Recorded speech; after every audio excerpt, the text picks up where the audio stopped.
Hello നമസ്കാരം. ഈ 18 വയസ്സിൽ താഴെയുള്ള കുട്ടികൾക്ക് ഒരുപാട് പ്രശ്നങ്ങൾ, ഒരുപാട് ഡിസോർഡേഴ്സ് ഉണ്ടാവാറുണ്ട്. ഈ ഡിസോർഡേഴ്സ് എന്ന് പറയുന്നതിൽ പ്രധാനപ്പെട്ടതായിട്ട് ADHD, ODD, CD അങ്ങനെ നിരവധിയായ കുറേയധികം ന്യൂറോ ഡിസോർഡേഴ്സ്. ഈ ഡിസോർഡേഴ്സ് നമ്മളുടെ പാരൻസിൻ്റെ ഇടയിൽ ഭയങ്കര ആങ്സൈറ്റിയാണ്. ശരിക്കും ഒരു കുട്ടി ഏതെങ്കിലും തരത്തിൽ ഒന്ന് അനങ്ങാതിരിക്കുകയോ അല്ലെങ്കിൽ ഹൈപ്പർ ആക്ടിവിറ്റി കാണിക്കുകയോ അല്ലെങ്കിൽ പഠിക്കാതിരിക്കുകയോ അല്ലെങ്കിൽ തൊട്ട് മുന്നേയുള്ള വർഷത്തെ കാര്യങ്ങൾ മുഴുവൻ പഠിച്ചു തീർത്തിട്ട് ഇപ്പം നടക്കുന്നതിനെ പഠിക്കാൻ പറ്റാതിരിക്കുകയോ ഒക്കെ ചെയ്യുന്ന ചെറിയ ചെറിയ ചെറിയ കാര്യങ്ങൾ വരെ പാരൻസിൻ്റെ ഇടയിൽ ഭയങ്കര പ്രശ്നങ്ങളാണ്. പക്ഷെ ഒരിക്കൽ പോലും ഈ പാരൻസിൻ്റെ ജസ്റ്റ് റെഫറൻസ് കൊണ്ടൊന്നും നമ്മളിതിനെ ഡയഗ്നോസ് ചെയ്യില്ല. കുട്ടിയുടെ ഹിസ്റ്ററി എടുക്കും, ഒരു ചെക്ക് ലിസ്റ്റ് എടുക്കും, കുട്ടിയെ കുറേയധികം നാളുകൾ നമ്മൾ ഒബ്സേർവ് ചെയ്യും, കുട്ടിയുടെ എല്ലാ ലക്ഷണങ്ങളും നമ്മൾ നോക്കി മനസ്സിലാക്കും.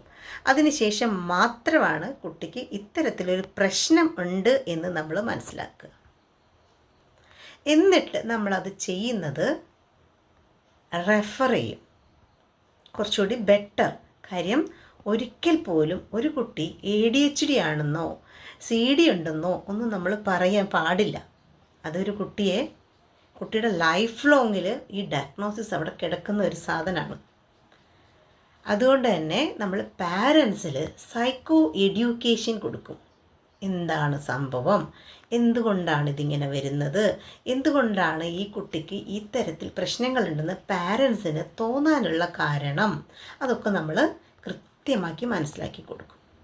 പിന്നെ ഏതെങ്കിലും ചെറിയ മൈൽഡ് കാര്യങ്ങളുണ്ടെങ്കിൽ അതിന് നമ്മൾ ചെറിയ രീതിയിലുള്ള ലൈഫ് സ്കിൽ എഡ്യൂക്കേഷൻ പോലുള്ള ചെറിയ മെൻറ്ററിങ് കാര്യങ്ങൾ കൊടുക്കും.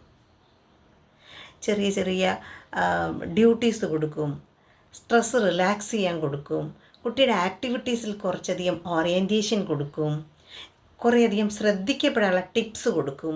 അങ്ങനെയൊക്കെയാണ് ചെയ്യുന്നത്. അപ്പോൾ ഇവിടെ പാരൻസ് കുട്ടിയെ കൂടുതലായിട്ട് ശ്രദ്ധിക്കണം. ഇപ്പോഴത്തെ കാലഘട്ടത്തിൽ കുട്ടിയെ കൂടുതലായിട്ട് ശ്രദ്ധിക്കുന്നുണ്ട്. അതിൻ്റെ കാരണമാണ് പലപ്പോഴായിട്ടും നമ്മൾ കാണുന്നത് കുട്ടി ആഗ്രഹിക്കുന്നത് എന്തും കുട്ടിയുടെ കയ്യിൽ എത്തിപ്പിക്കാൻ ശ്രമിക്കുന്നത്. അതൊരിക്കലും ശരിയായ ഒരു നടപടിയല്ല. കുട്ടി എന്താഗ്രഹിക്കുന്നുവോ, എന്ത് ചോദിക്കുന്നുവോ അത് നമ്മൾ വെയിറ്റ് ചെയ്യണം. നമ്മൾ ഒരിക്കൽ പോലും കുട്ടി പറഞ്ഞ മൊമെൻറ്റിൽ അത് എത്തിച്ചു കൊടുക്കാൻ പാടില്ല. അവിടെ നമ്മൾ പാരൻസ് ശരിക്കും അവെയറായിരിക്കണം. കാര്യങ്ങൾ പറഞ്ഞ് മനസ്സിലാക്കി കുട്ടിയെ ബോധ്യപ്പെടുത്തിയെടുക്കണം. പാരൻസിൻ്റെ ഇടയിൽ എപ്പോഴും നമ്മുടെ കുട്ടി നമ്മൾ അനുഭവിച്ചതുപോലെയൊന്നും അനുഭവിക്കാൻ പാടില്ല എന്ന് പറയാറുണ്ട്. എന്തുകൊണ്ട്? ഇപ്പോഴുള്ള കുട്ടികളുടെ ഇടയിൽ സൂയിസൈഡൽ ടെൻഡൻസി ഭയങ്കര കൂടുതലാണ്. നമ്മൾ കുട്ടിയെ ഒന്നും ചെയ്യിപ്പിക്കുന്നില്ല. ബസ്സിൽ കയറ്റി വിടുന്നു, സ്കൂളിൽ ഇറക്കുന്നു, തിരിച്ചു പോരുന്നു, ട്യൂഷൻ ക്ലാസ്സിലേക്ക് വിടുന്നു.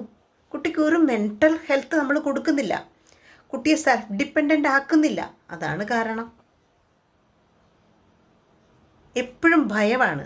കുട്ടിയെ ഇറക്കി വിട്ടാൽ മാത്രമല്ലേ കുട്ടി ആ തരത്തിൽ ചിന്തിക്കാനും പ്രവർത്തിക്കാനും അതിൻ്റെ കാര്യഗൗരവങ്ങളെക്കുറിച്ച് മനസ്സിലാക്കാനും ശ്രമിക്കുള്ളൂ. നമ്മൾ പിടിച്ചു വെക്കേണ്ട കാര്യമുണ്ടോ? ഇല്ല. അപ്പോൾ പാരൻസ് നമ്മളുടെ കുട്ടികളെ ഓവറായിട്ട് കെയർ ചെയ്യരുത്. അതൊരു ഇൻഡിവിജ്വലാണ്. അവർ വളർന്നു വരികയാണ്, സെൽഫ് ഡിപ്പെൻഡൻ്റ് ആവുകയാണ്, മെൻ്റൽ ഹെൽത്ത് ആർജിക്കേണ്ടവരാണ്, നാളെ ഈ സൊസൈറ്റിയിൽ ജീവിക്കേണ്ടവരാണ്. Okay, by.